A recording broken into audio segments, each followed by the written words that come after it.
it was like the most magical experience that I could ever imagine as a founder. Like we were in a building locked in with a bunch of other people that were pushing just as hard as we were. We only had one thing to do. We weren't going to networking events or meetups, or our belief is that the only things that are really accretive to founders in this stage, in the Trough of Sorrow, are being around other founders that are in your exact stage, that are sort of pushing you, and having this radical focus around not having anything else in your life that you really need to think about. We're not an accelerator. There's no programming. There's no demo day. If we get to the point of writing a check in your company, you are self-selecting to move to functionally in the middle of nowhere to just lock in. Welcome to The Peel. I'm your host, Turner Novak, founder of Banana Capital. Today's guest is Cam Doody, co-founder of Brickyard, a venture capital firm moving founders to Chattanooga, Tennessee to lock in with no distractions until they find product market fit. There's one rule at Brickyard, and that's you post your numbers. We get into how market dynamics during ZIRP led to Brickyard. When we were writing angel checks before Brickyard, we felt like Rolex dealers in the 80s. Our first job was identify the fakes. How Brickyard evolved from the Lamppost Group, a 16x fund that led Cam's seed round back in 2012, and why startup programs focused on economic development don't work. The best founders, the second they smell a whiff of economic development or ulterior incentive, they're just gone. And what Cam thinks about people copying the model. I want there to be camps like Brickyard all over the country. We also get into lessons from Cam's startup Bellhops, which is now one of the largest moving companies in the US. In the early days, we had like 8 college students that did nothing but make customers thank you videos. Why 5-star review systems don't work. One of my strongest held convictions is 5-star review system is basically binary. And how U-Haul almost killed Bellhops overnight back in 2016. Like, we need to book 2,500 trucks ASAP. There's only one other supplier that can handle this, and that's Penske. A quick thank you to Nader Khalil, Matt Harb, and Austin Beveridge for their help brainstorming topics for Cam. A reminder that I publish new episodes of The Peel every week exploring the world's greatest startup stories, just like this one. Tune in next week for my conversation with one of the fastest growing AI companies you've probably never heard of. Now, let's talk to Cam. Cam, how's it going? Welcome to the show. Thank you, man. It's great to be here, Turner. It's great to have you. I'm excited to learn about Brickyard. Can you just really quick just tell us about it? Yeah. I mean, we're a pretty odd bird in venture. I think that's why people are listening. They're like, what is this Brickyard thing? I've heard about it. I feel like in venture, we're like about 3.5 years in at this point. I feel like most people have heard about it, and they're usually the response is like, yeah, I've heard about that thing. Like, what? Wait, what is happening down in Tennessee? I mean, we're based in Chattanooga, Tennessee, which is, definitively a desert island when it comes to tech. You guys actually didn't even have high-speed internet there recently, right? Well, no, we've had the fastest internet in the country since 2008 or 9, I think, when the gig came here. But didn't Comcast not build high-speed internet there originally or something like that? Yeah, so Chattanooga, this is a whole different story, but Chattanooga went from like the dirtiest city in the country in the 80s and in like the early 90s. It was a manufacturing city, and it was just like, it was in bad shape in the 90s, and there were a handful of local billionaire families that kind of came together, and they made it their mission to turn the city into what it is today, which is like the complete opposite of that. I mean, it really is one of the world's special places. They started making investments in the infrastructure. We have 100 gig fiber with a smart grid. Now, we front ran Google, for municipal fiber everywhere in the country. And so, there were some early undercurrents that kind of took place that sort of got the city, moving in the direction where it is today, which is like kind of like the way I describe it. It's like it's like Boulder. It's like the Boulder of the South. It's super outdoor, outdoorsy. Outdoor access is crazy. It's gorgeous. You're in the foothills, the Appalachian. You got the river running through downtown. But now it's a really clean and beautiful, wonderful place to live. But Yeah, I mean, we can get into like, when we moved here, but it's so an amazing place. But Brickyard has nothing to do with Chattanooga. I mean, I want to be very explicit with that. Like, this is not about economic development at all. And I think that's one of the pitfalls that a lot of programs that may look like Brickyard, at first glance, but are just very different. So how do you describe it? Like if you're meeting a founder for a first time and they're like, what is Brickyard? What do you usually tell them? Brickyard is we're a traditional venture capital firm. We invest at pre-seed and seed. We are like a PMF or die shop where teams are coming here post raise. So we're not an accelerator at all. There's no programming. There's no demo day. If we get to the point of writing a check in your company, you are self-selecting to move to functionally in the middle of nowhere to just lock in, and that's what we really think matters most in the early days of building, is removing yourself from the noise. I think probably the best thing that I could do is why did we start Brickyard? So my background, I've been an operator since 2012. Started a company called Bellhops, which is we brought a new logistics model to moving and relocation. We can get into that later.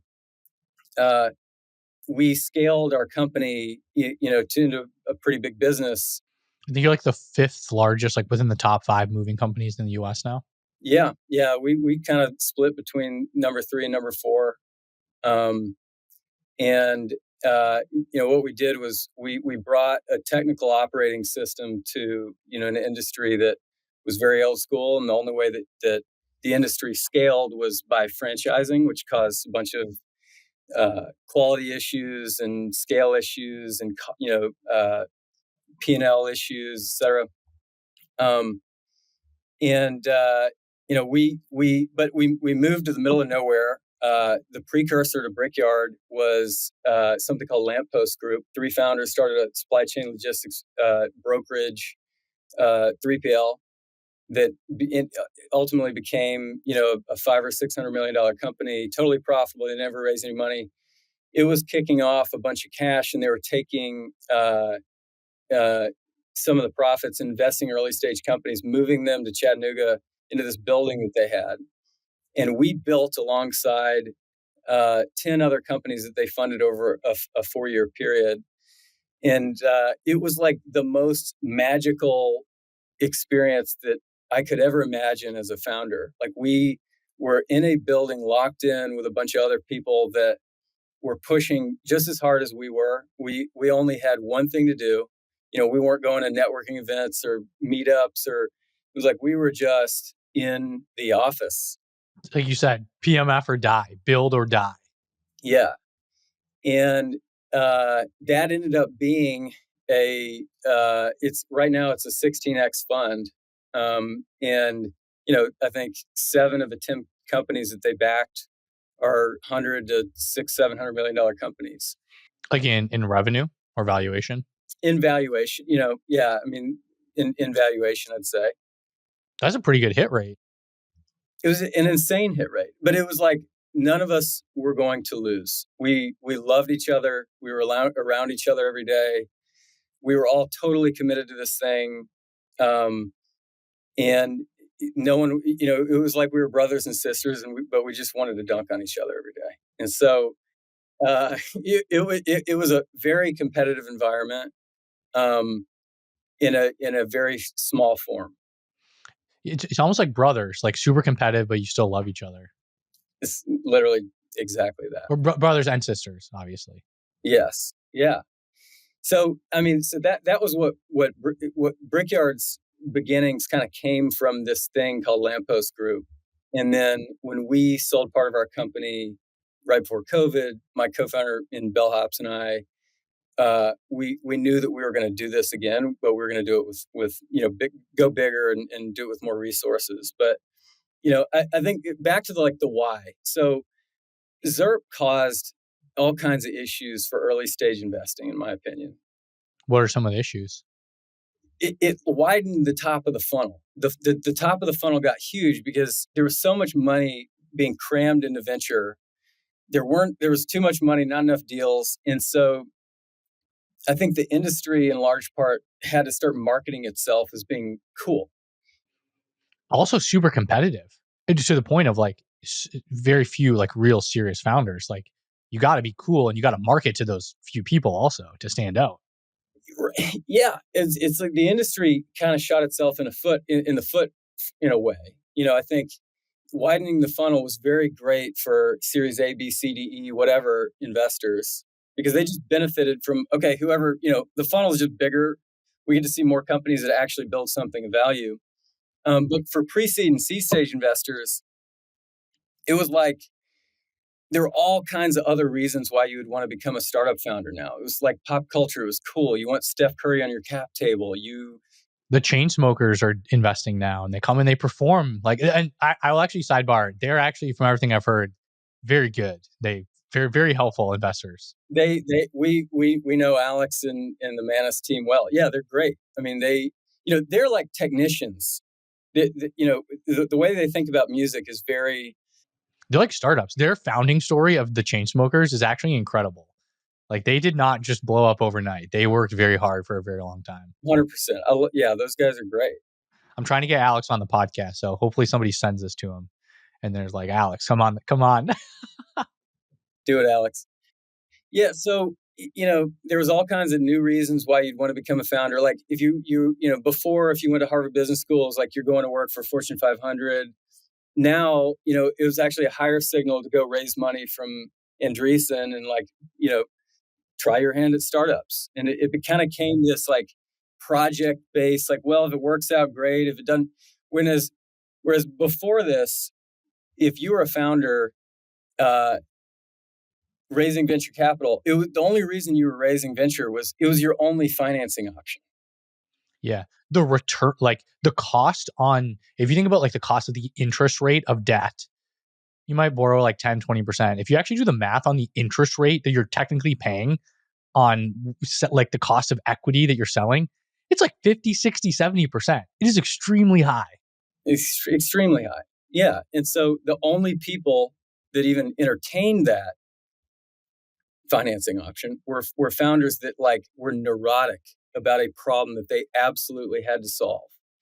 And they needed the capital to be able to, burn for multiple years to get to the point where they get to kind of start right-sizing their economics.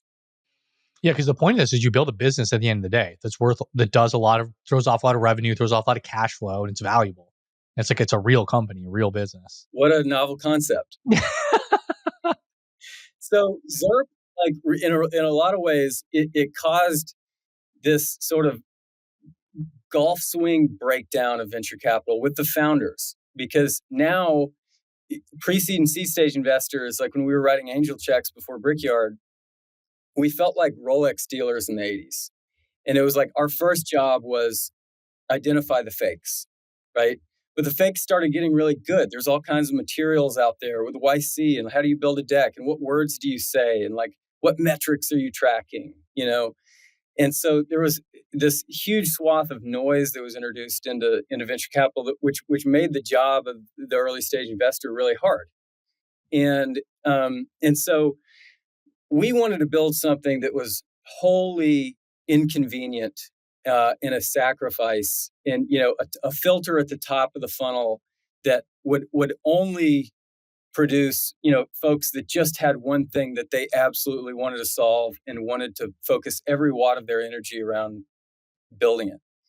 And we started Brickyard in the beginning of sort of the bubble of 21, 22, and it was becoming more and more clear that the sort of the rot in the founder perspective, had just it was reaching a fever pitch, and you had a lot of hype, and there was just a bunch of reasons why founders were getting in the space, and capital allocators are throwing money around, et cetera.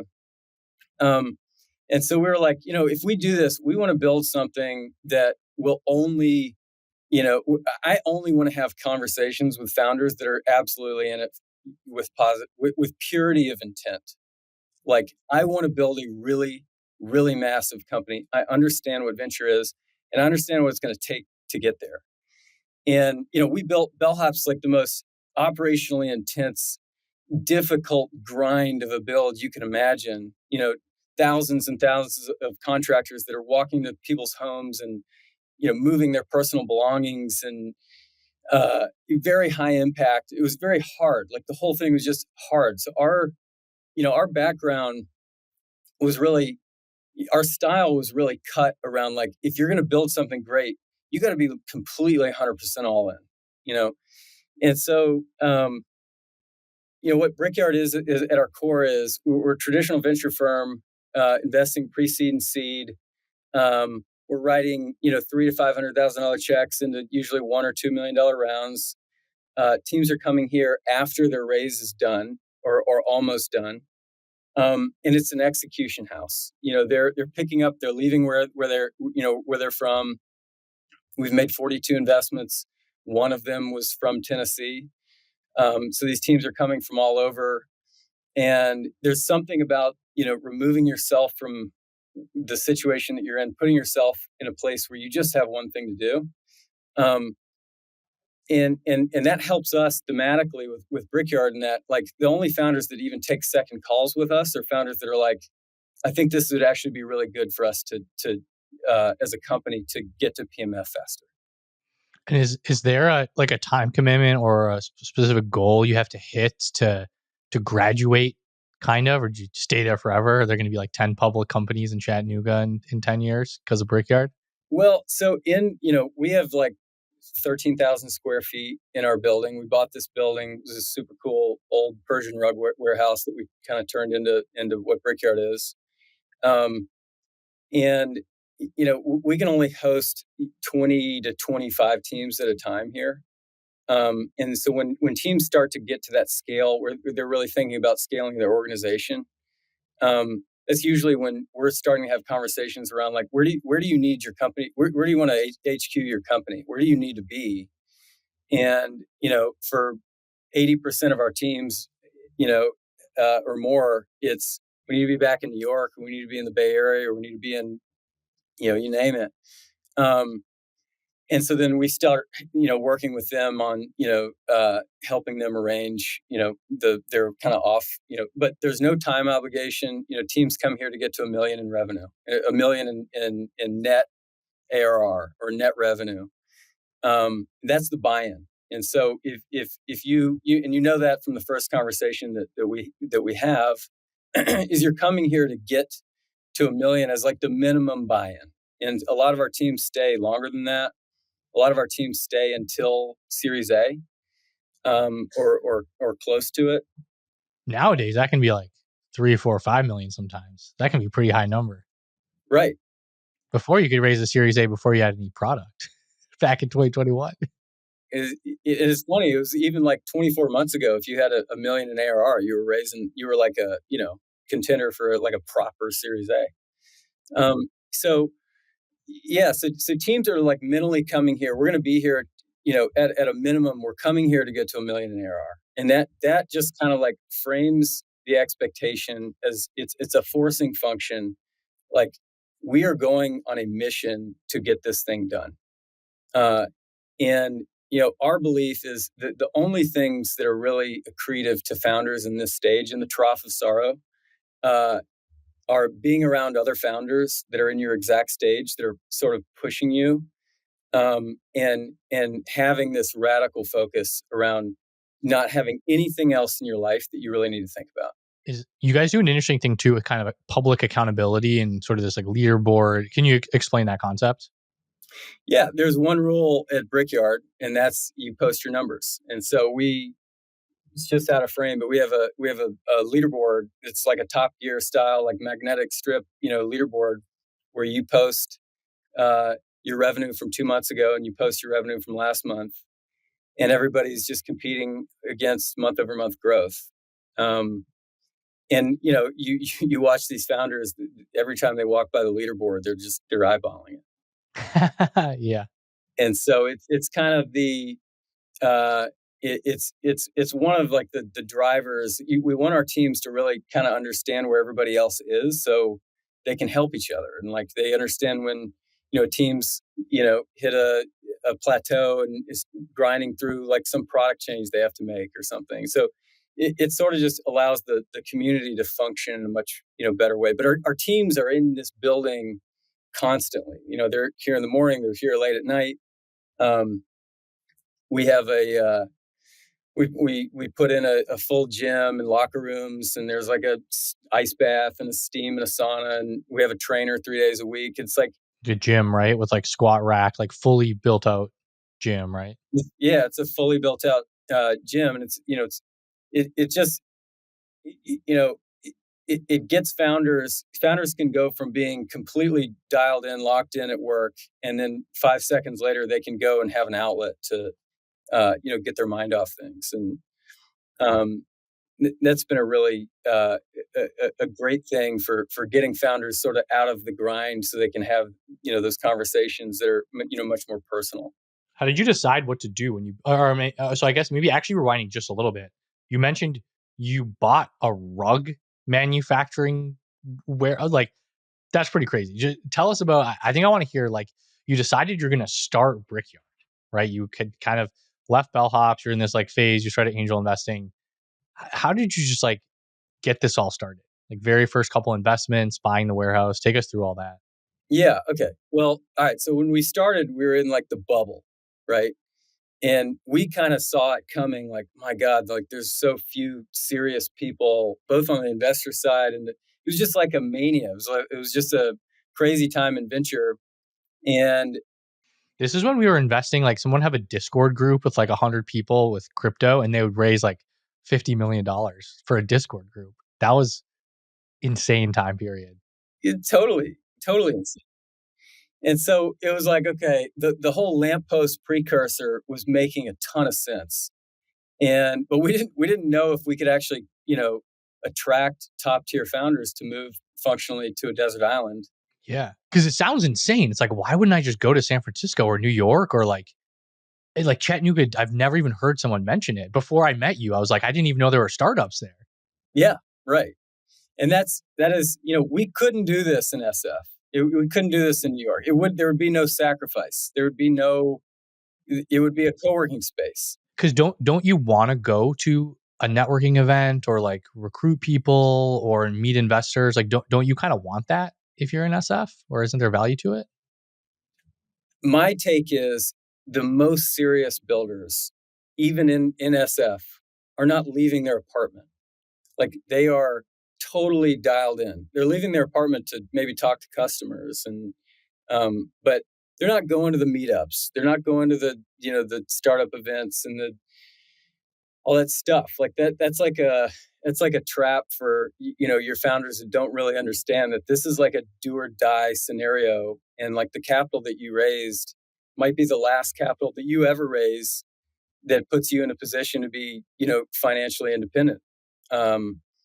And so there's just like a level of seriousness that we see with founders that really understand they aren't allocating any time to anything other than cracking their problem, And obviously, there are hyper successful founders that leverage the networks of some of these major tech hubs and do really well. And you probably have founders that leave and do that, they move like after they hit their milestones. Are you talking about in SF? What do you? Yeah, I'm saying like you probably have some founders at Brickyard that do exactly that. Like they build for a while, then they go to SF, they activate that network. Most do. And you should. Like once when you're in the trough, you're not scaling headcount. You shouldn't be. Like you haven't figured out product market fit. And so, but once you crack it and you've got a product the customers really want,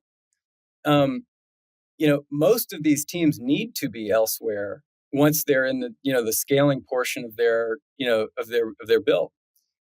So it's really like you go to Chattanooga, no distractions, work on your startup all day, every day, 7 days a week. I don't know, 16 hours a day. Sounds like maybe a little more, maybe a little less on the margins, but like it's all you do. I think you talked to Spencer Levitt. Did you talk to Spencer? Yep. Yeah, I talked to Spencer earlier today, actually.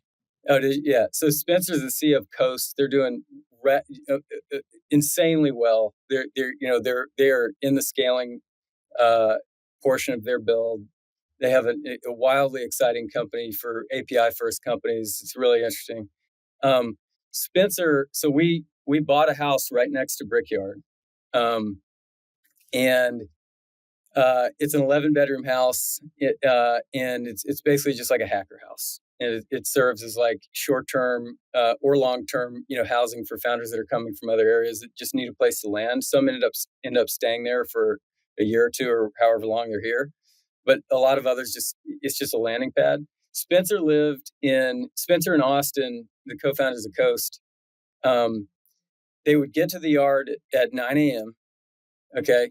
And they would leave at 3 a.m. every single day, 7 days a week for a year straight. And we have this old like analog, like, Acme time card punch clock, and it's really just like an aesthetic. And we got him to like actually clock in his last week here, and which was no different than any other week that he was here. And he clocked 117 hours in Brickyard. And like, that's just hard to do when you're in another place where 2 hours of your day is like involved in like a commute or it's just a different we attract a different breed. But anyway, to go back, so we bought the building. It was an old Persian rug warehouse. It was a shell. Was it safe? Like, was it contaminated? Did you have to like do like a EPA like safety like environmental test or? No, it was good. I mean, it was honestly, we were worried about what kind of issues with the roof or whatever. It's a super sound building. These beams back here are like 100 years old, and it's built like a tank. And we basically just built out boxes for breakout rooms and conference rooms, etc. The only thing about Brickyard is there's no insulation, and so in the winter and the summer, like the heat is running nonstop. And so I just went on Facebook Marketplace and I bought a wood burning stove, like one of those like old school like cast iron stoves. You just plop it down in the middle for like a heat thing? Yeah, it's literally in the middle of Brickyard, and so hopefully that helps. But and you're paying the heating bill like out of the management fees, right? Like it's free to use Brickyard when you guys invest, right? exactly, yeah. There's no cost to Brickyard, fully subsidized by us. We obviously like everybody's like, why don't you charge these teams for this? And it's like we're just doing this because this is what we want to be doing every day, and we don't ever want to like be in a position where we're like providing a paid service for these teams. Like teams are here on their own accord.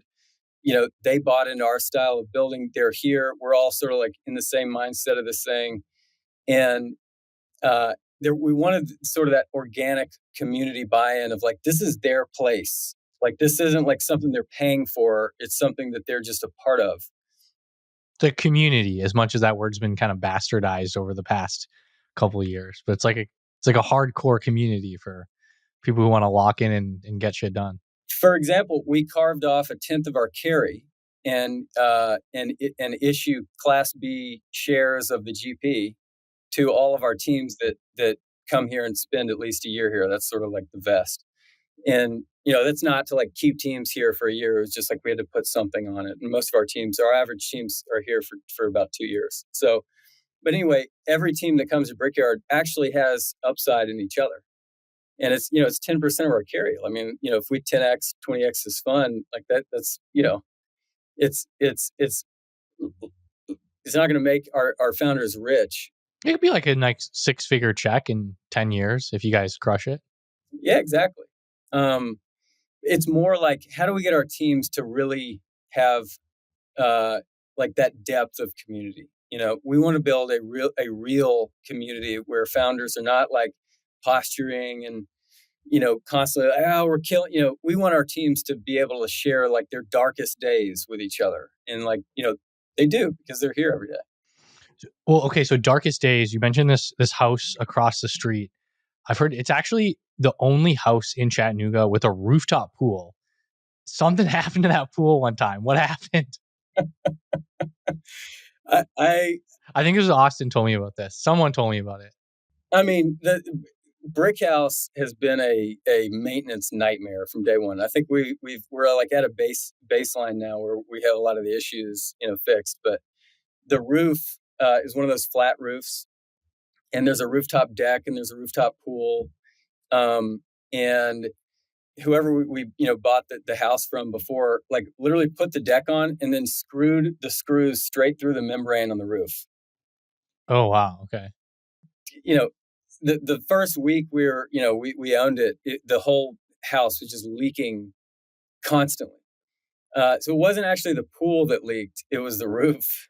Because of the deck that they like just screwed through the roof.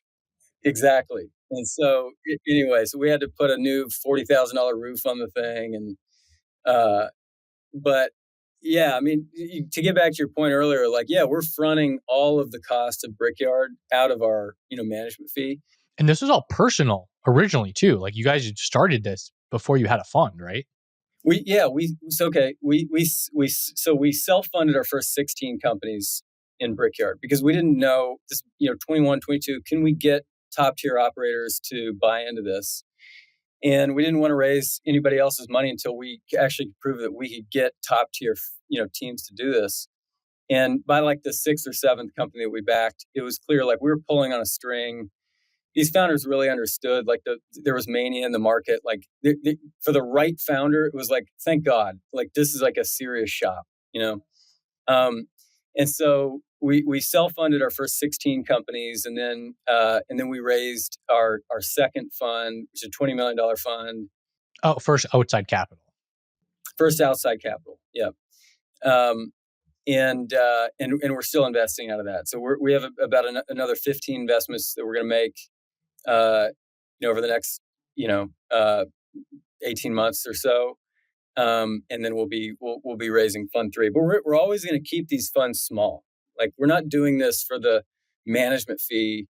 We're doing this because this is just what we want to be doing every day. We want to, we're chasing that early stage drug of like how we felt in 2013, 14, 15 when we were building Bellhops. Like those are the wildest times. And, every team that we bring into Brickyard is in that exact stage. And we kind of just get to like be a part of it.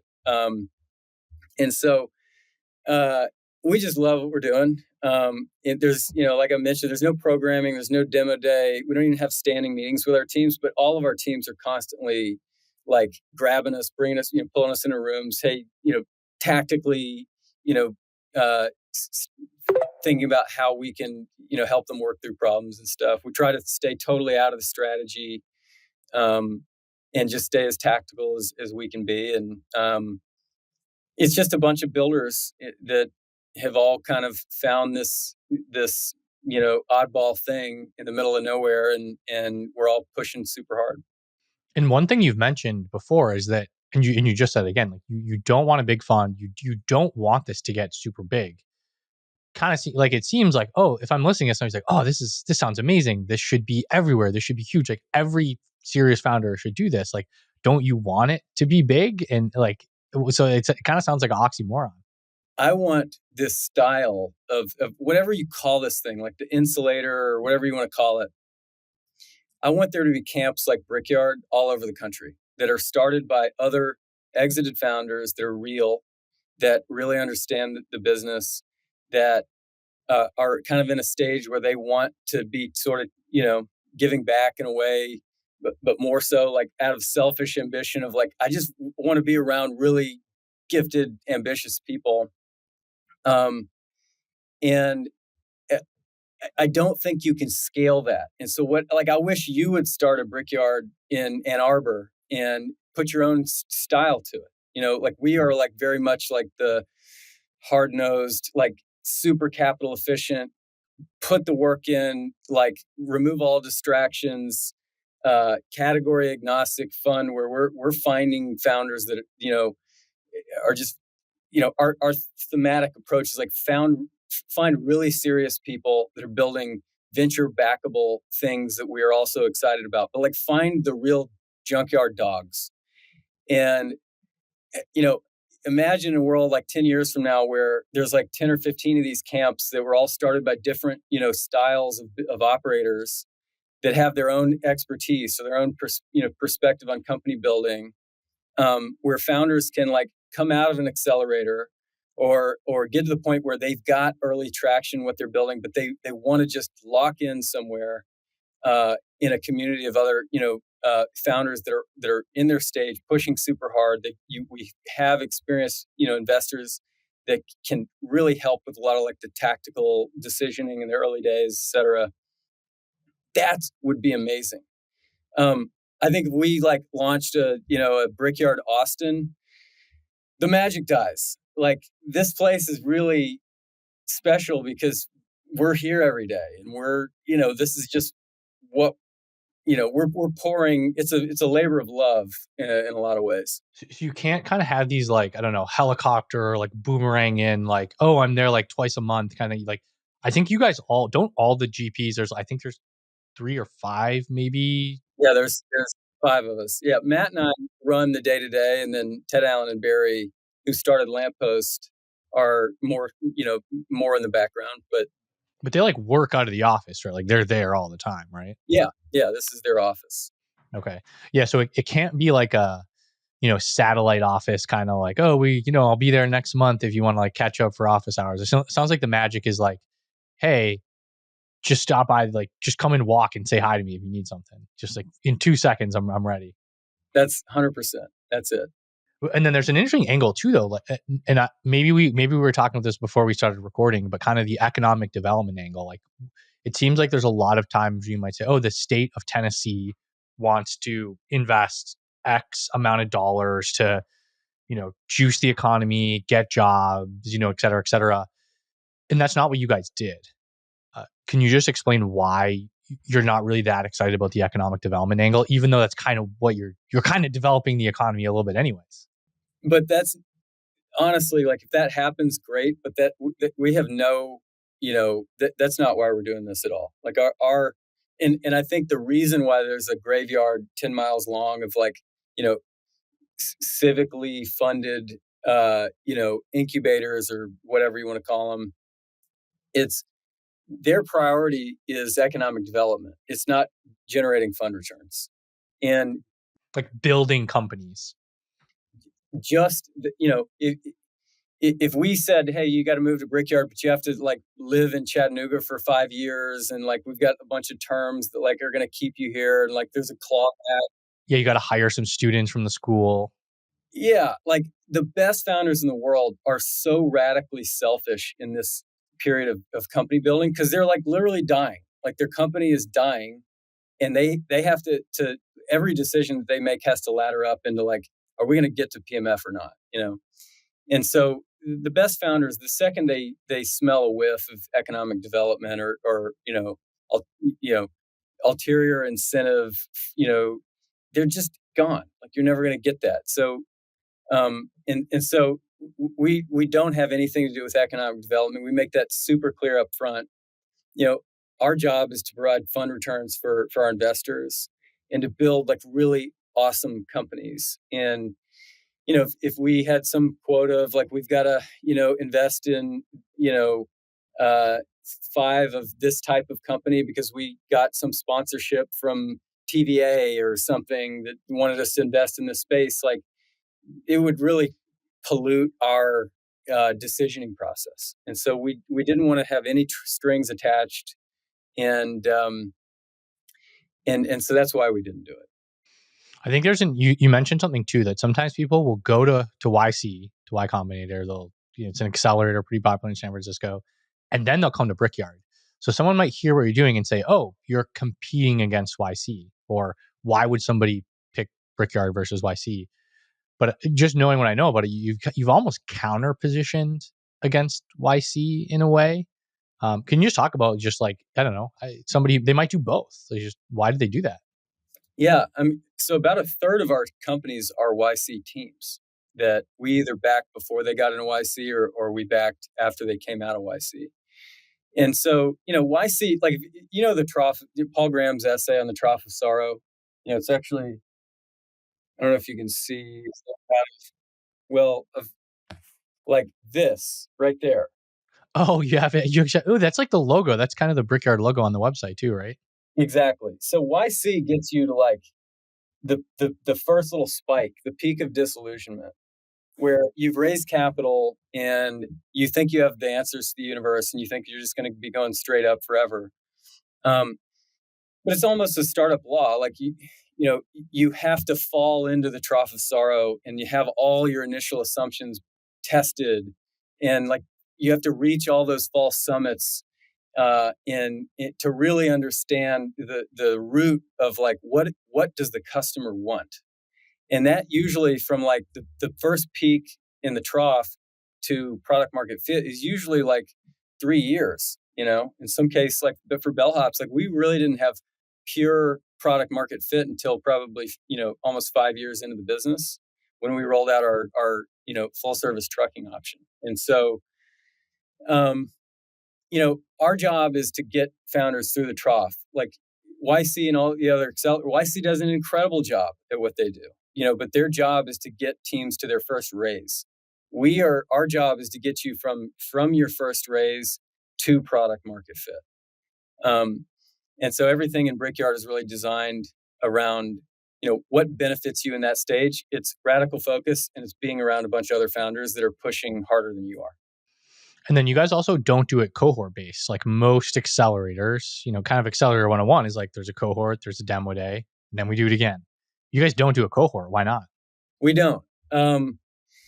It would be tough for us to have like a pure diligence process if we were like scrambling to like back 10 teams at a time all at once. You know, we want to be able to see everything.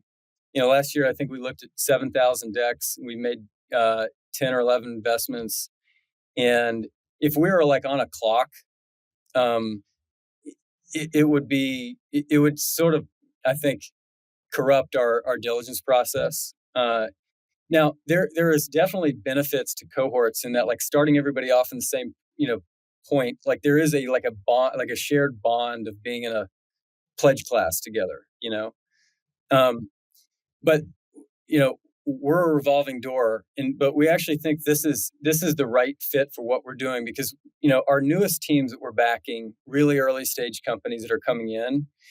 On day one, they're seeing the team that's been here for 2 years that's at like 1.5 million in ARR, 3 million in ARR, like, you know, about to raise their Series A. And they're like, oh, wow, they came here. They were us 2 years ago. Like, we can do this. So there's sort of like a hierarchy inside of Brickyard where, you know, you have examples that you can kind of follow around. Okay, we can do this too, you know. So you know, there's pros and cons to it. I think it would be really difficult for us to run cohorts because it would be like a cohort of, you know, folks that are signing up for, you know, 2 years at a time. Like it would be pretty tough to overlap that. But Yeah. And it's interesting because kind of analogy or the analogy of like the older sibling or just like learning, like you're just kind of working out in like the founder that's 2 years ahead of you. You're just like lifting together and there's just like a little bit deeper maybe of a bond. And it's like, oh, like I have this employee that wants to quit or get a raise or like had, you know, customer issue. And like, oh yeah, I also dealt with that a couple months ago. exactly. Yeah. That's 95% of the value of Brickyard is the community of teams that are here. Because, you know, this isn't like a 10-week boot camp where you kind of get to know everybody, but nobody gets vulnerable. Like everybody sees how hard everybody else is working here. And those organic bonds that happen over like multi years, uh, it just allows for a deeper connection between our teams. So then how do you get follow on investors to care? Because that's kind of the value I see. It's like, you know, we've got that solve for you. There's this demo day, you know, everyone likes looking at the YC companies, pays attention. You guys don't necessarily have that. Is there a way that you kind of solve for like, hey, like good investors that you want to meet that aren't going to fuck up your company? Maybe they'll add a little bit of value if you're lucky that you raise your Series A from. Like, we'll get them to care about what you're doing. So we have I mean, the beginning of that answer is the best investors will invest in in a great company no matter where they are. And so what is your traction? Like it just comes down to, have you been a good capital allocator of the money that you raised in your first round? And do you have work that you can show that is exciting to, a follow-on investor? And then I guess, so that's like everything that we're focused on. But when it comes time for any of our teams to go out for a second raise, like we have 200 investors that we've known, from our own days, building a venture, plus, for the last 3 years, getting to know other investors, personally on deals that we send, that we're doing. And we're curating a list of folks that we like and trust, and just like any other investor. And when it comes time for any of our teams to go and raise, like we can write an essay and send it out, to folks that really understand the types of founders that we back. And when we really lean into something, and the company has built something really exciting, normally we can get a lot of that round kind of started. Very typical for us to make 50 investor introductions for Series A's or for Seed Plus, et cetera. And you actually have had some success stories. I mean, I know you're only like a couple of years in, but I think you've had two companies get acquired. One of them was Nader at Brev. I think Nvidia bought them like maybe 6 months ago, a year ago. What's the story with Brev? So Brev was our fourth investment in our pilot fund, and we didn't have the building, we didn't have we barely had anything, and that was actually a cold inbound.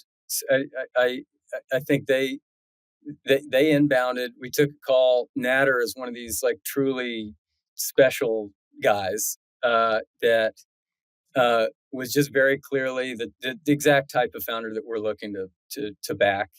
Yeah, he was like, everyone wanted to meet me on Zoom, and I was like, I want to meet someone in person. Like, I don't want to do Zoom. Yeah, so we flew.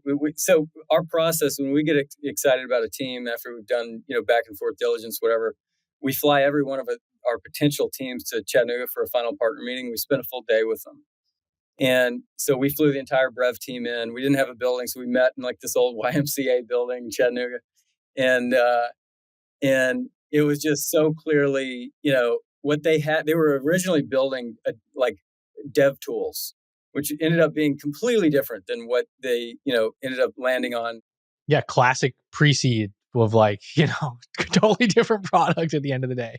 Completely. And that's every company that we have backed. Almost every one is so materially different a year after we invest. And so that's like a core part of our thesis. Like when we met Nader, it's like, this is somebody that we need to bet on. Like this is a person that's going to figure it out. Do they have everything figured out today? No, but that's like what pre-seed investing is. And so, and you actually for people who don't know, if you ever tried to fly to Chattanooga, there are pretty much no direct flights. You got to go to, I think, Nashville or Atlanta, right? And then I think you have to drive. Are there even connections? Like, do you guys even have an airport in Chattanooga? We do. Oh yeah, we've got an airport, and we have a limited number of directs. We got one to New York. We've got one to Chicago, Austin. But the airlines are such a mess right now. Personally, if I'm trying to go somewhere and I don't want to be delayed or whatever, it's an hour and a half to Nashville and an hour and a half to Atlanta. My partner actually bought one of these, like, it's like the tour bus that Taylor Swift's zipping around the country on. It's like super over the top, nice bus. And he basically gave it to Brickyard and hired a driver. And all of our teams have access to book it whenever they want. So our teams are taking that bus to Nashville or Atlanta airports constantly. And it's like Wi-Fi, bathroom, like food service. Like you guys are pretty stocked, right? Yeah, it's high class for sure. And is this Ted? This is actually Alan Davis. Yeah. But then you have this other thing called TED Tours, right? Part of your closing process. Ted is Ted was CEO of Access. And so Ted, Allen, and Barry are our three other partners in Brickyard. They all started, Access America together, and they started Steam Logistics and a handful of other companies, supply chain, that have all, become, huge successes. Ted is like the de facto mayor of Chattanooga. I mean, he knows absolutely everybody. And so whenever we fly a team into Brickyard, Ted's like one job is he drives them around Chattanooga and just kind of like shows them the ropes and goes into, a bunch of the companies that he owns and a handful of companies that are Brickyard companies. They're out of Brickyard now, but are now headquartered in Chattanooga. But he's a wildly special guy. He's like truly like world-class connector. Top 1% of the 1% on folks that can just really make you feel like the most important person in the room. He's an amazing guy. And then it's called the Brick Shot. Is that the name of it? Yeah, the bus. That's so Isaac from June, one of our early companies that we backed, named it the Brick Shot, and it stuck. So you pick. I think Nader was telling me like it was kind of like peak COVID. I think it was like 2021-ish, where it was like people were still not really doing much in person stuff, and they flew in. You picked them up, brought them back to the YMCA, and then did they live in Chattanooga, or were they one of the teams that didn't actually live there? So we didn't even have a building at the time, and we were kind of, we had some temporary space in Bellhop's offices that we were using, and so the first like 10 companies that we invested in at our Brickyard were sort of like, pilot companies. Like they didn't fully do the full, Brickyard commitment, burn the ships thing. But Nader and the Brev team, basically have been here for the last like 3 years, like once a quarter almost. Yeah, so they treat it like an offsite almost. They treat it like an offsite. They come here to get deep work done, and all of our teams that roll out of Brickyard come back to Brickyard to do executive offsites or week sprints and stuff like that. That makes sense. I think he also told me. I don't know like the exact context on this, but he said you gave him some pretty good advice. He had a little bit of a co-founder. I think there was a little bit of a co-founder breakup. He said to bring it up. He's like, how would Cam talk me through that if I'm having a breakup with a co-founder? That's the unfortunate thing about early stage companies that you just can't avoid is it's really, really difficult to find somebody that is ready to be evenly yoked on a co-founding team and endure the pain. Like, we talked about it before, but like everybody wants to be a startup founder until they're a startup founder. It's incredibly painful. The uncertainty is so high. The anxiety that you feel, the volatility in like your ups and downs, it's really hard. And you don't, I didn't come from the military, but I can imagine, soldiers probably it's like everybody says that they're going to be brave until the bullets start flying, and that's a part of early stage company building that's really hard to get right. And so it's my advice to Nader and every other team that I'm an investor in that have come to a fork in the road where one co-founder might not be right for the team is it's totally natural for this to happen. This is a totally unnatural thing.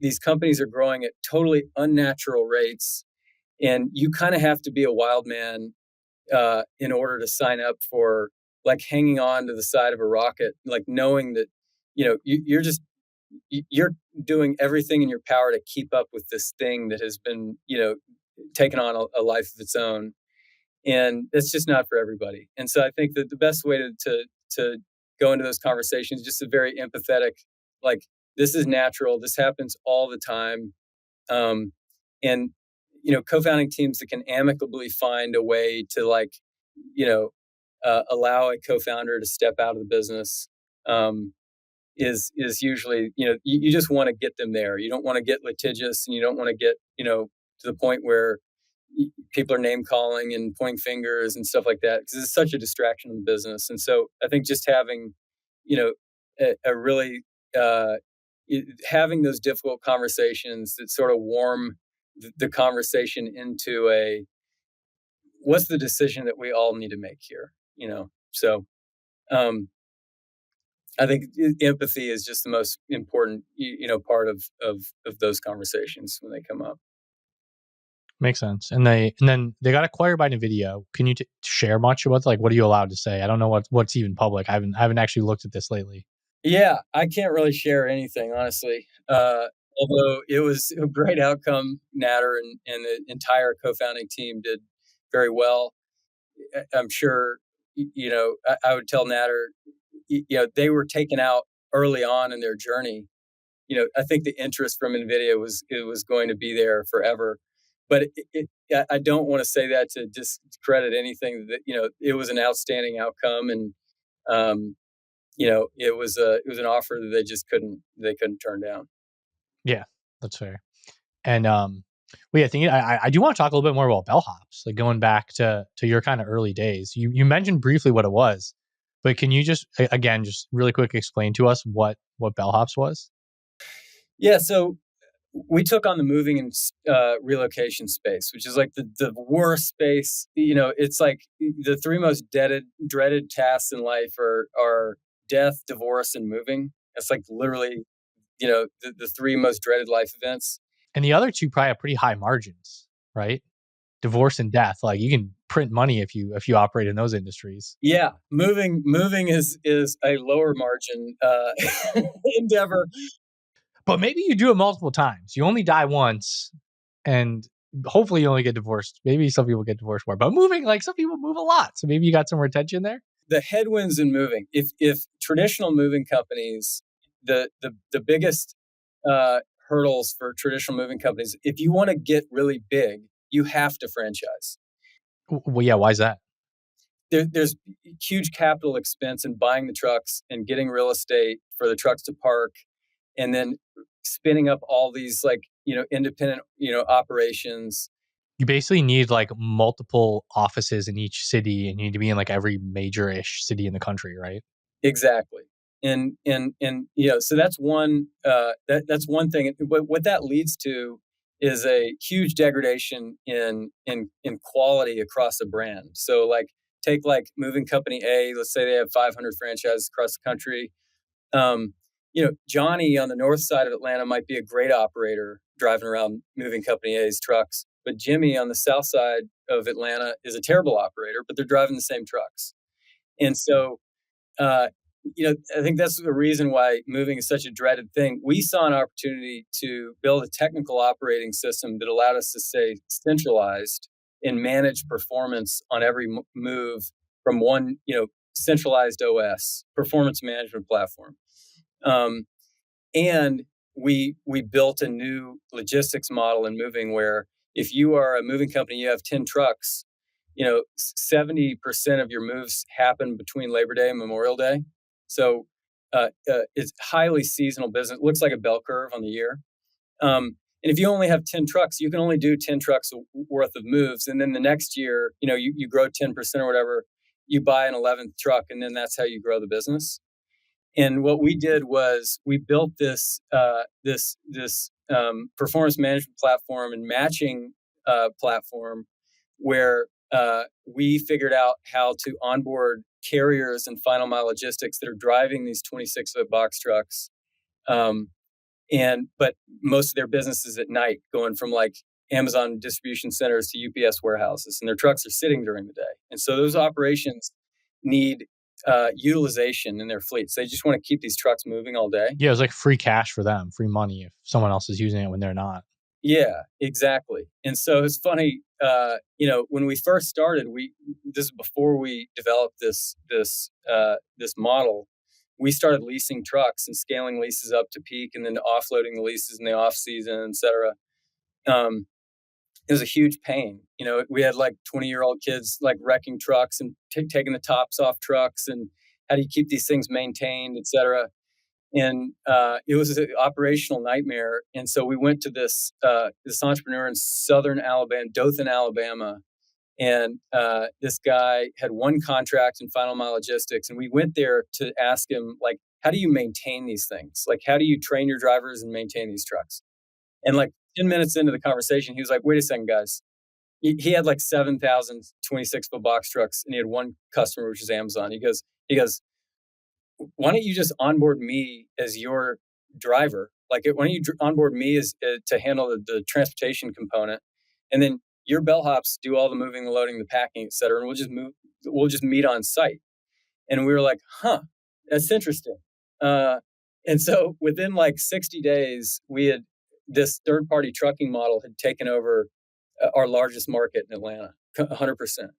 And then over the next year, every single one of our cities across the country, our matching algorithms were assigning a moving crew and then assigning a contracted carrier to just meet on location. And so what we did was we took what has traditionally been a fixed cost for moving companies, we turned it into a variable cost.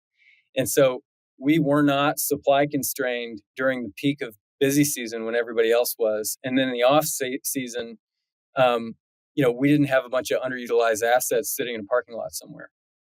And it took the capital expense out of the business where, when we launched in DC, we turned on our performance levers for Bellhops, and then our levers for carriers. And like 6 weeks into that launch, we had the capacity of every moving company in the entire DC area. And so on no cost, on no capital expense. And so when you say turn on performance, like running some Google ads, like get college kids to sign up to deliver or something, or be the movers. We have a slew of different, levers that we pull on performance, whether it's ads or, ambassador programs, et cetera. Yeah, probably go to a college like, hey, you want to make, $15 an hour? Like, you can move, get a workout. Exactly. Yeah. So you turn that on, and then all of a sudden, it allowed us to have much more continuity of quality across the business, where we know like every bellhop's on time rate and damage rate, and their peer reviews from the other movers, because it's a team sport. Like, I'm anonymously reviewing you and you're anonymously reviewing me. And so we're getting all kinds of data on like who's actually great. And that's what really matters in moving is what kind of experience can you provide, on moving day. And Bellhops is just such an amazing company because of that, because we're able to just run a much more acute performance program than our competitors. I know you had an issue. Speaking of trucks, you had this issue once with U-Haul. I don't know if this was before you figured out this this agreement, or if it was at some point after. What's the story with the thing that happened with U-Haul? Well, all right. So 2015 or 16, before we had developed this trucking model, we were just booking U-Haul trucks and then assigning the confirmation number to the captain of the move, and the captain would go pick up the truck, show up with the truck, do the move, and then take the truck back. So this was before or after you'd kind of figured out this scalable model? Before. Like, this is what basically led us to figuring that out. Okay. And so like July of 2015, I think it was, we had 2,500 U-Haul trucks booked for the month of July. And it's like June 25th or something. And this was in a bunch of different markets? Yeah. We were in, we were in like 80 something cities at that point or whatever. And so we get a notice from U-Haul that we have to provide payment in person now at all of their locations to pick up a truck. And they literally changed their corporate policy to removing a corporate card and your ability to like book a truck totally online, to like you actually had to bring a credit card. And this was like before all the pre-funded cards come out. And so there's no way for us to actually book trucks anymore. Wait, so why would they do it? Like, it seems like bad idea for them. So U-Haul has a labor marketplace called movinghelp.com, which is literally just like you and me could sign up to be like movers on, U-Haul's site or whatever. It's just a pure two-sided marketplace. And we were killing that company. And so they saw it as like, oh, we're creating a monster. Like, we're creating like a full service moving company that's using our trucks. Yeah, exactly. And so they shut us off in the craziest story was, here we are, like we have we have 2,500 moves where we don't have trucks. Like in a couple weeks, it sounds like. Yeah. And like moving is one of those things, like all of these people's lives are on, it's not like taco delivery. Like you can't just not show up to a move. Yeah, like you plan your summer around, we're going to move in June, settle in July, get the kids ready for school in August. And like, if you mess that up, that's not good. So, yeah. So, all right, like a month prior to this, my wife and I had gone on vacation to the Bahamas, and we met this guy who was like an older couple that, we just kind of met, and we ended up going to dinner one night and like getting to know them. They became friends of ours. And his best friend was Roger Penske. And so like a month later, this thing happens, and I'm like, there's only one other supplier that can handle this, like 2,500 trucks in a month, and that's Penske. Oh, wow. And so I call up my buddy, and I'm like, hey, I got to talk to Roger or somebody in the executive team like now. Like we need to book 2,500 trucks ASAP. And then 2 days later, Penske's executive team flew into Chattanooga, and we got them completely offloaded, and we didn't miss a single move. So that could have killed the company.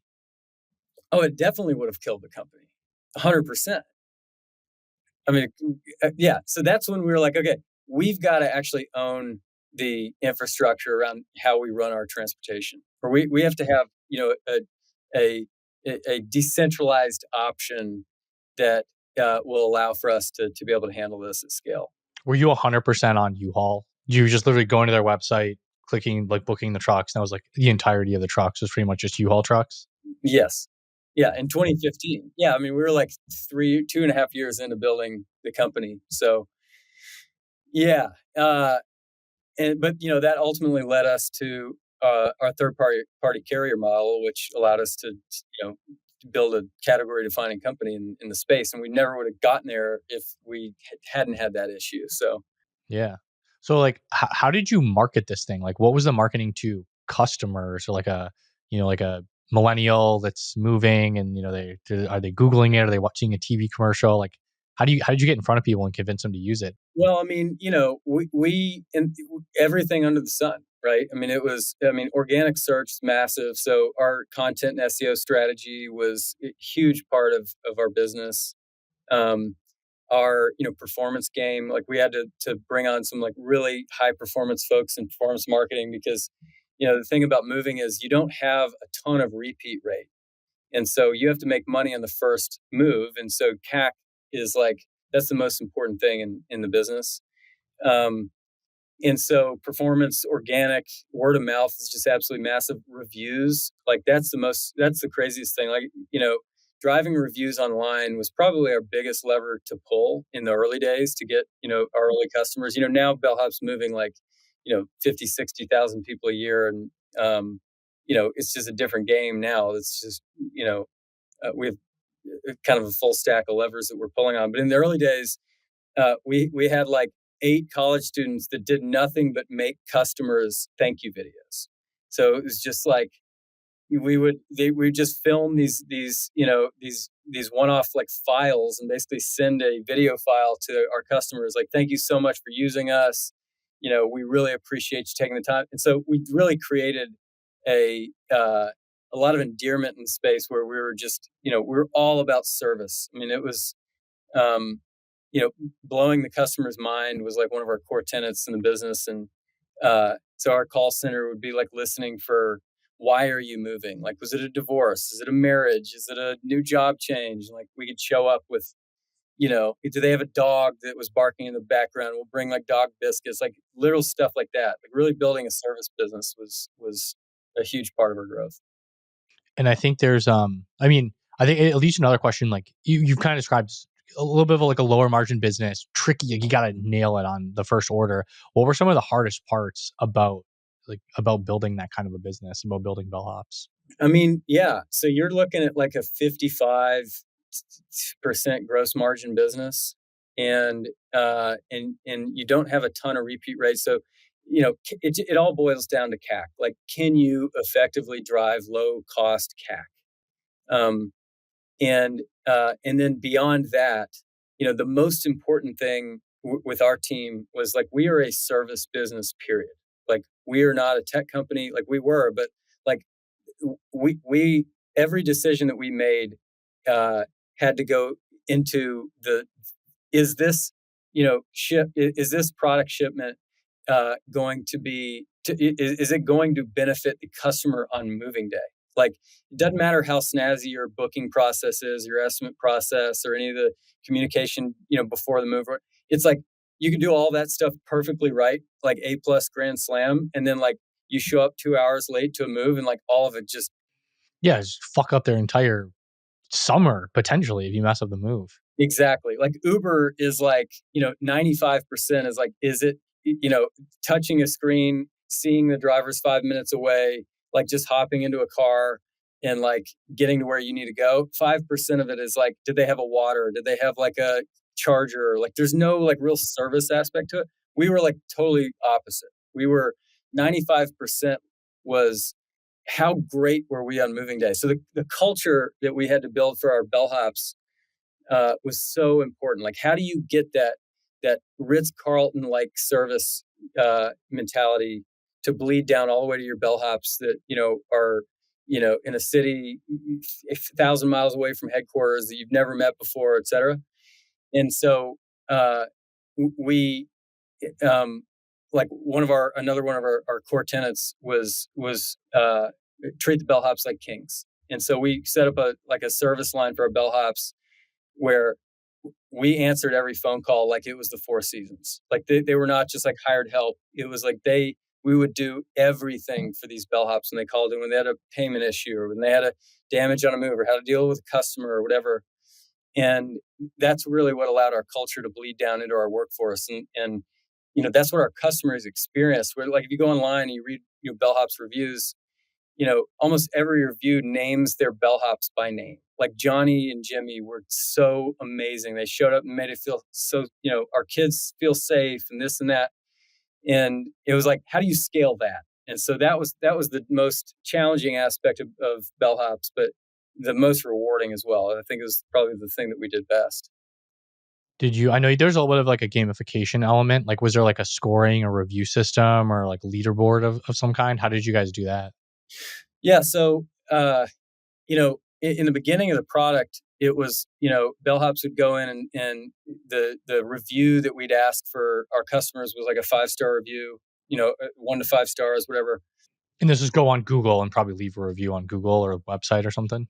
This was, go on. No, this was internal. Like, Google's obviously like 5 stars as well, but like our internal product, like the data that we were feeding our algorithms, when we rolled in a 5-star rating, okay, in our own proprietary review system, for customers and for bellhops, like you and me would be anonymously reviewing each other, and that's a huge part of this because it's such a team sport.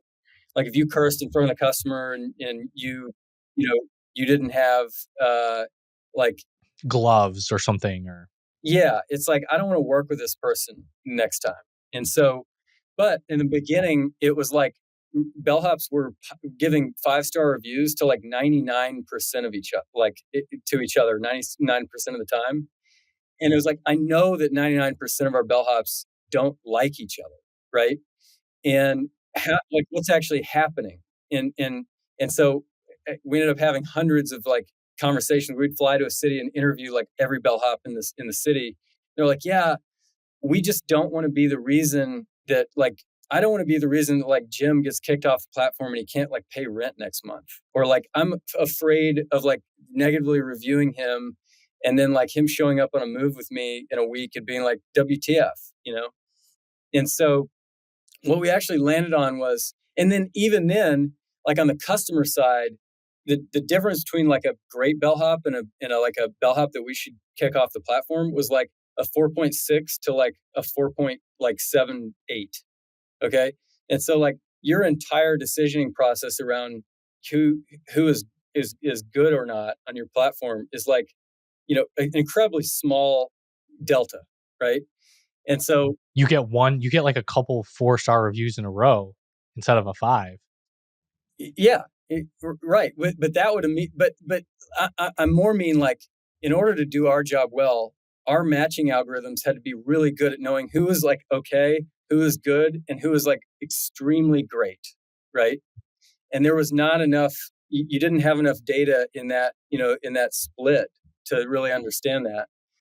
And so we moved to high fives, like medium claps. So it's single increment. You tap like, how many high fives do I want to give Turner from the move that we just did? And the second that we employed that, and we made it like the cap like 25. The second we employed that, it pulled our distribution out from like the bottom 10% of bellhops got like 2.8 claps, and the top 10% of bellhops got like 14.5 claps, and or high fives. And so now our algorithms could actually know like who are in the top 10% and who are in the bottom 10%. And it removed the guilt and fear aspect of bellhops reviewing each other. Like, I don't want the guilt of not being the reason that, Turner could pay his rent next month because I gave you 3 high fives. Like, that's not a negative thing. Like, I just didn't spend the time to give you 15, right? Yeah, which is like not that different, but there's like a psychological thing of like, I still gave you 3. That's pretty good. Totally psychological. And so that's what really allowed us to that was at the crux of how do we actually get data that isn't a false positive, and that was key to scaling it, out bellhops. That's crazy. I would not have thought that was that big of a deal. Like, have you seen that implemented anywhere else? Like, would you recommend if I have some kind of a review based system, should I try that? Oh, this is like one of my strongest held convictions is the 5-star review system is basically binary. It's like 5 stars for anything other than extremely horribly bad, and then in most cases it's a 1 star. But in the average, it's a 4.8, right? And so it's like, this is not a bad bellhop, So yeah, uh, the product function of spending more of your time to give another bellhop or person a better review, even if it's like an extra 3 seconds tapping your finger on the phone, is that changed everything. Interesting. Okay. Yeah, that's super interesting. I'm interested if anyone's listening to this and has seen something similar that I'd love to hear just any kind of spectrum of this like review base. Cause like, yeah, cause I think when I think about using medium and like giving someone, I sometimes give like 1 clap. It's like a like, right? Like likes are almost meaningless online, but it's like, hey, I hit it 50 times. I spent 20 seconds giving you all this support.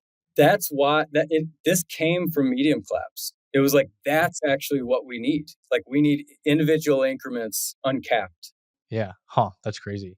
So a little bit of a different topic, but I thought like you might have an interesting opinion on this. Just you're kind of like outside of all the other ecosystems. You're kind of, but you're still very much connected to all of them. Have you kind of seen, and also you've been a founder yourself through Bellhops, but have you seen like the different, I don't know, types of VCs that are out there? Like, does anyone actually add value? Like, what's kind of the spectrum there?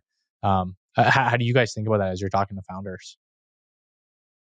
I don't want to like dog other venture invest. Like, the thing that I came to really understand about venture investing after I'd become I thought I understood venture investing until I became an actual venture investor. So how did it change? Like, what was before and after? I just don't think I ever really fully understood like what a venture investor is having some unique insight, like thematic insight, uh, that you're going to place all of your bets in. And like at the end of like 10 years, you're either going to be right or you're wrong, right? And so, you know, there are way more successful venture investors than me that have a lot more experience in running this game. But like, I think the thing that I understand is like Brickyard at its core, and our thematic approach to venture investing is companies that pre-seed and seed are almost always unrecognizable, a year after you back them. And so however you underwrote the company, if you invested in the company for the idea, you're almost always like it's almost always not how it doesn't play out like how you thought it would play out, right? And and it's getting harder because, in the age of AI, stuff's moving faster, and so investors have like less of a look into the future on how's the market actually going to like let how's the consumer going to play out in this market or whatever. But the thing that doesn't change are all truly breakout companies are built by totally neurotic, super focused, very serious founders that are going to give every ounce of their energy to like solving this problem.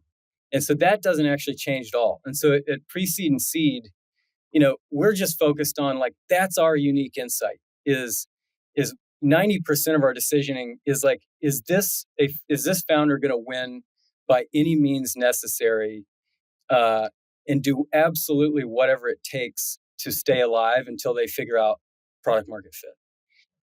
And that's the bucket that we put all of our bets in. And so, like, what kind of support is worth giving to founders then at that stage? Because like a lot of VCs, they'll market about how much value they add and they do all this stuff. Like, what do you think actually moves the needle? I mean, again, I think the only thing that really matters for investors at this stage are your network of introductions that you can make to potential customers or talent or other investors. That's functionally the only thing that you can provide as an investor because, for two reasons. One, if a founder is listening to investors at this stage, they're probably not great founders because investors, no matter how smart they are, they have 1% of the context of whatever problem the founders have that they're trying to solve. And so, it's so often like my initial gut on something, like how often are you saying like, well, have you thought about this? And like the founder looks at you and like, yeah, you don't think I haven't thought of that? Do you have an AI strategy yet or NFT strategy? Exactly. And so the best founders they've thought about the problem more than than any of their investors. Even if their investors are really great, they understand the intricate nuances of their problem more than investors. Yeah, it's just like, can you actually add value as an investor? Or like, where can you compete on that or move the needle? Tactical value, right?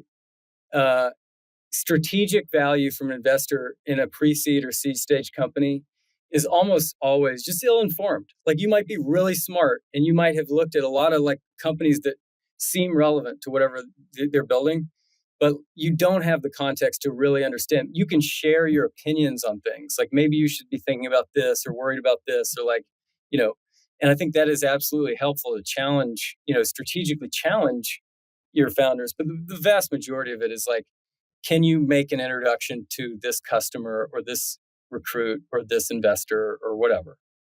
And so that's where we, stay with all of our teams. We just try to almost always just stay completely tactical unless they explicitly want to like get in a room and like have a strategy session or something. Yeah, I think it might have been Austin at Brickyard that did mention this to me. That he said he really values that you don't actually prescribe advice and you're much more of it's almost like I don't want to like downplay this, but like generic tactical strategy advice. Like it can kind of apply to anyone, but it's not like you're projecting down, or it's not like you can give the same advice not having the full context on what's going on, and it's helpful because you don't give them the wrong advice or send them in the wrong direction. Yeah, which I think this is really important. I think most venture investors don't really realize that their founders do put them on a pedestal. Like they do overweigh their opinions because they're running out of air and the investor has the air tank, right? And so even if it's like subtly unconscious, like making some comment that just you had like some whimsical comment about strategy or this or that, like you might have just sent that founder into like a tailspin, right? And so I think that's an important part about particularly early stage investing is these founders solve the problems. Like investors never solve problems for their founders. Like they can like they solve like the money. Like here's some more money, maybe. Like but not really. But that's the founder's job to raise money too. Exactly. So at best you can be a crutch, and at worst you can be harmful. But I think the most important thing is do your founders trust you?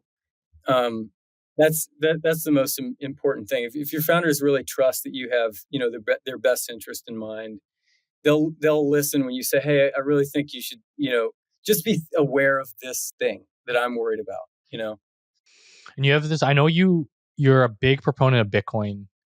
I'm doing this at the end of the podcast, so we have a hard stop. So we're not going to spend 4 hours talking about this, but I'm just like, I think you've said before, you think it's like the most important technology ever developed. So I'm interested in just like hearing your thesis. Like I get it. I'm not as excited about it as you are, but like I'm open to being kind of red pilled here. But like, what's kind of the thesis for Bitcoin and why it's so important? So this is the funny thing is venture capital as a whole is probably going to be the last group of people to really understand Bitcoin, because the incentives for carry and fees on it are like nil. Okay. And so, but as capital allocators, this is how I would say it. Like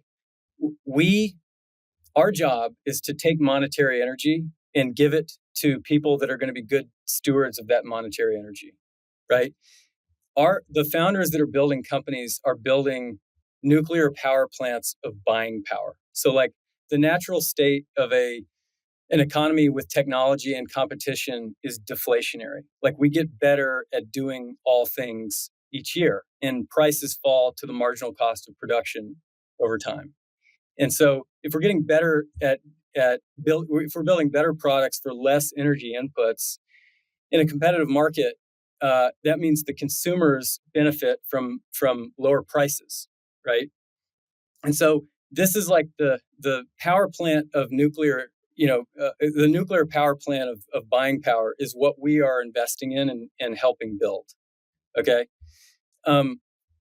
The other side of that is like the battery that stores the monetary energy that companies produce, and that's the money. And so, what Bitcoin represents is it's all of the world's production rammed into 21 million units forever. And so this is a money that cannot be printed out of thin air. It's accessible to anybody with an internet access all over the world, on a fixed monetary supply schedule, in a world where all of our monies are deeply indebted, and we have central banks that are just printing money out of thin air and diluting the monetary energy that we have all like worked so hard to earn. And so I believe, Bitcoin over the next 15, 20 years is going to reprice everything on earth. And because money always shifts to the next best money. Like gold has been the best store of value for 5,000 years, but it wasn't portable and it was hard to store. And it was all these, things that, it didn't fully function as. It was basically a store of value. Bitcoin's a store of value. It's a medium of exchange. You can send it anywhere in the world, for pennies instantly, 24/7 without an intermediary. And it's a unit of account. It has a ledger that everyone in the world can read, but they can't change. And so when you have all the productivity in the world ramming into the same number of units, that means that prices drop every year in denominated in Bitcoin. And so I'll tell a quick story. This was probably 5 or 6 months ago. I was in Napa at Calacanis's like launch summit. Was that good, by the way? I didn't. He's mentioned it to me. I've never gone. Yeah, it was fun. I mean, it was a bunch of LPs, and they did like a live, all-in podcast, and Chamath and Sachs and Jason were all there, and it was a small group of people. It was a great thing, and we've backed a couple launch companies, and so we were pumped to go out there and get to know those guys better. But anyway, so I knew that Sachs understood Bitcoin. I don't think Chamath or Jason understand it at all. Didn't Chamath make a lot of his money off Bitcoin? He like supposedly sold a bunch of Facebook shares, rotated it in. Yeah, but that's just because you made money on it doesn't mean you understand what it is, you know. And so, but anyway, I know just from listening to Sachs podcast, like I knew that he did understand Bitcoin, and now he dabbles in like Solana and some of these other like shit coins and stuff. But I do know that deep down I think that he understands Bitcoin. And so after this all in podcast they did, I went up to him and I was like, hey, listen, I think the thing that most of the people here are missing, like, and I looked out across this like winery, there's a bunch of LPs and GPs, is it doesn't matter how many great companies we build and back. If we maintain a positive inflation rate, everyone's lives get harder every year, despite all of the production that our power plants are creating in these companies. And it was like, he looked at me and he like grabbed my shirt and he like pulls me into his face and he's like, yeah, these people don't understand that yet. And then 5 months later, he was appointed as the, AI and crypto czar for the Trump administration. And I was happy to see it. And now, they're talking about a strategic Bitcoin reserve, et cetera. But what Bitcoin basically comes down to is it allows everyone on Earth to benefit from all of the productivity fully on Earth. And if you think about, Bitcoin and AI are like two sides of the same coin. On one side, you've got the deflationary power producers, and then the other side, you have this like perfect battery with infinite capacity but limited in units. And we wouldn't actually have modern day AI if we didn't build the GPUs to mine the first Bitcoin. And so they're sort of like connected at the hip in this thing. It's like a yin yang. It's like a perfect yin yang. On one side, you have infinite productivity. And then on the other side, you have absolute scarcity. And when that absolute scarcity it absorbs this infinite productivity, that means anybody holding that asset is going to be able to do more each year. And, I think the thing that's going to change in venture is like our benchmark is the S&P 500. Like if we can't beat that, then we're not going to raise the next fund, right? I think the thing that that Bitcoiners understand is the hurdle rate is not the S&P. The hurdle rate is Bitcoin that's growing at a 55% average 4-year CAGR. That's not good for a lot of VCs. On average, we're mostly below that. Exactly. And so, but I think that there are going to be the top performing VCs, I think, of this decade are going to have some sort of a hybrid, as we move to sound money globally and as these, these national debts become, unpayable, et cetera. Funds are likely going to take on, let's say 10%, you put 10% of your fund in Bitcoin, you waive fees, and then you take like a heavy discount on carry. And then you use the 90% of the remaining, amount of the fund to do your job, right? Well, that one allocation to Bitcoin growing at even if it's like a 30% CAGR, that gets you to like a 1.5 to 2x fund over 10 to 12 years.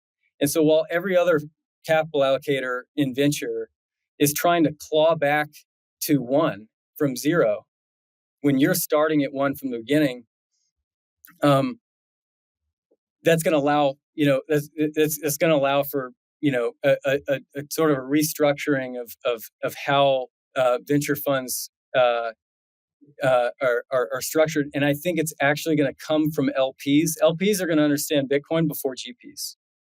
And it may be something they require.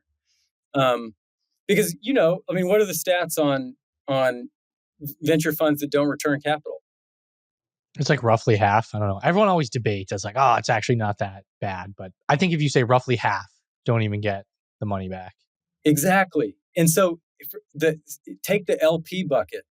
Like the allocation to venture capital would be so much higher if you didn't have a 50% probability of not getting your money back, right?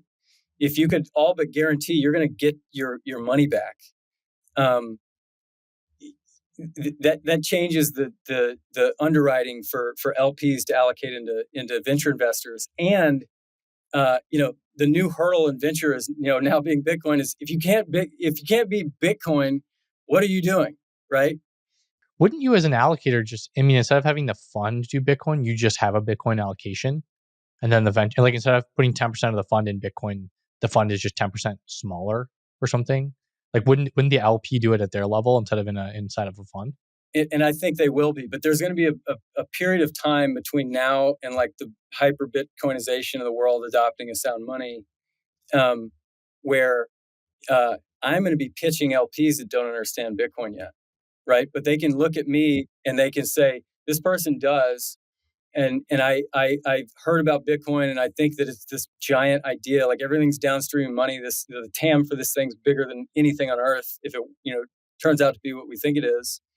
And then I'm going to look at them and say, listen, you could just, take an allocation yourself and go and buy Bitcoin and custody it. But you're going to have to go down the process of like, how do you custody it? How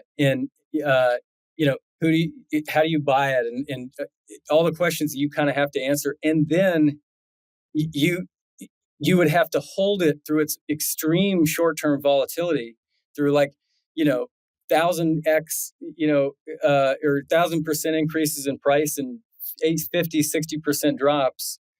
This is going to allow you to hold it for 10 or 12 years without risk. And it also is providing an option for early liquidity to these teams, to LPs. Like in year 6 or 7, Adam Draper at Boost did this, and he sold some Bitcoin that he bought in like a 2014 or 15 vintage fund, and return capital to investors when everybody else in like 2022 was like freaking out about holding their GPs. So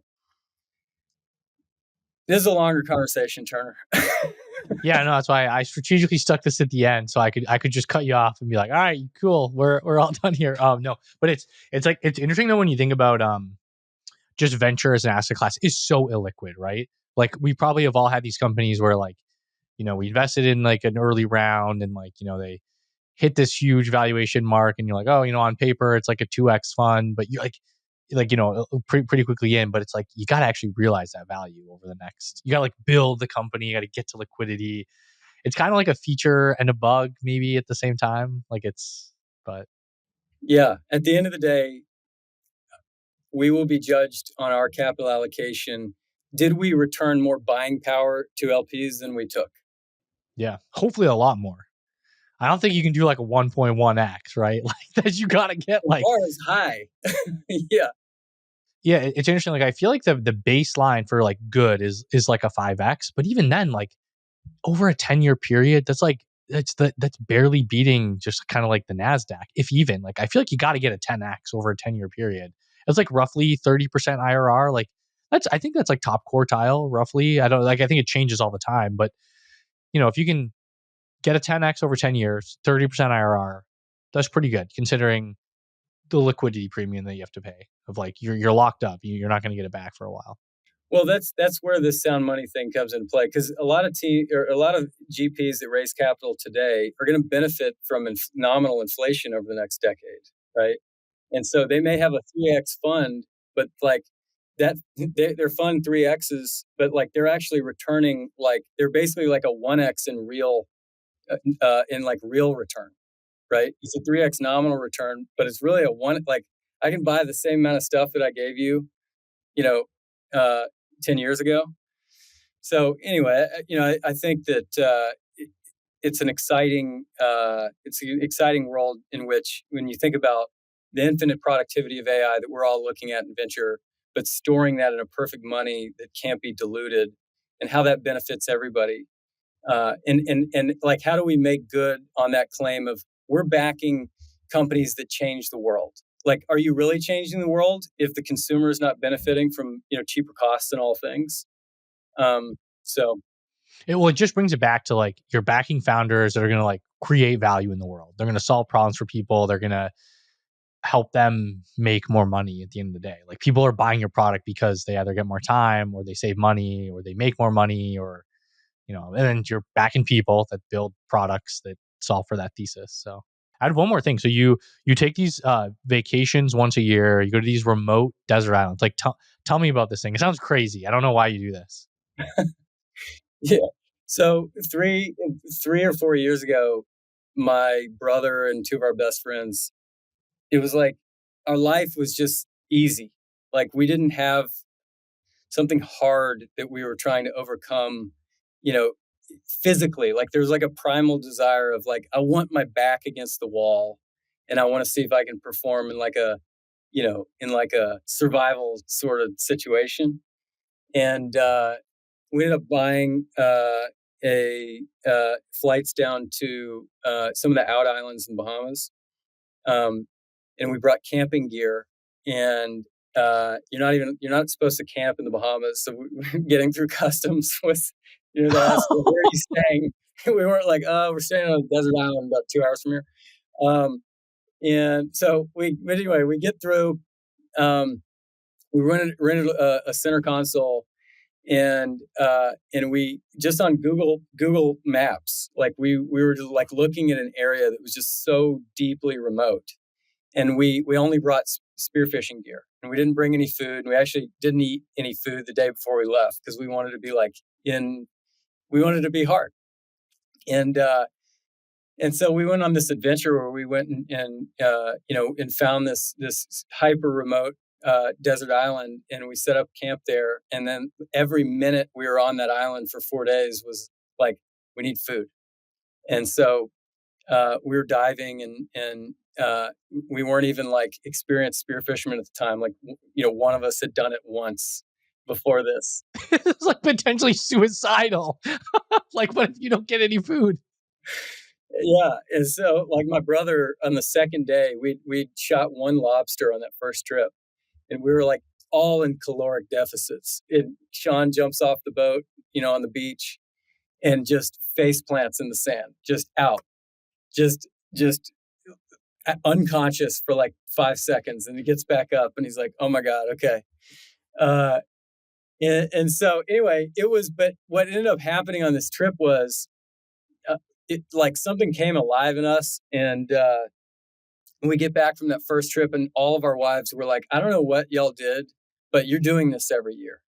And it was like this feeling of like gratitude of just everyday things that we came back for. And anyway, we've been back to this island for the last 3 years. And it's like, it's just a piece of heaven. I mean, we see nobody when we're there. But anyway, it's just there's like no electricity. There's no like boat lines. Like, do you take a boat and you just like no one's been there other than you over the last couple of years, kind of a thing. Like we're pretty sure. Like, okay, so we took a rum bottle and we like ratcheted it to a tree on this island, and every year we go back, the rum bottle's still there, and it's like you look around and it's like no one has been on this island since we left it. And so it really is that remote. I mean, when you're there for 4 days, you may see like one other boat on the horizon, like zipping across the water, but it's very remote.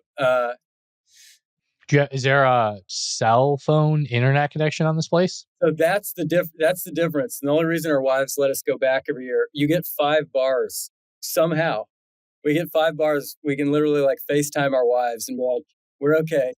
So you're like fighting for your lives, caloric deficiency, like trying to spearfish. You're like, all right, good night, kids. Like, say good night. Like, you get to check in at least.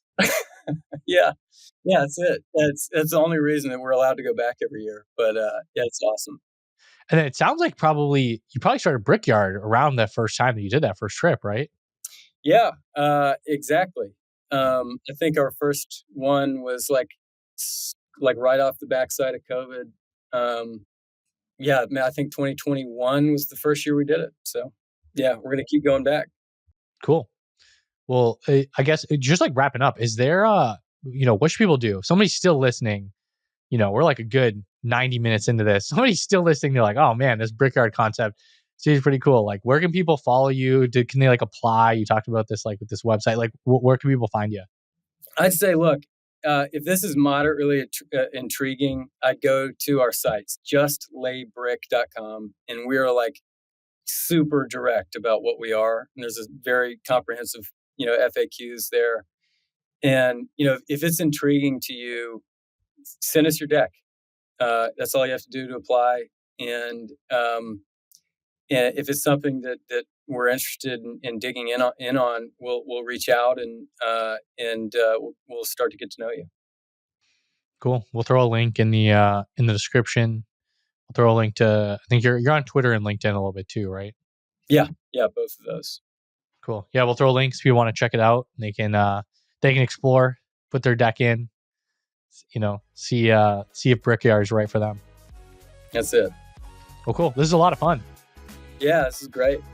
And thank you for listening. If you missed it, make sure to check out last week's episode with Eric Simons at Bolt and tune in next week for Mike Murchison, founder of Ada, where we'll go deep on building one of the fastest growing AI companies and the future of AI, software, and work.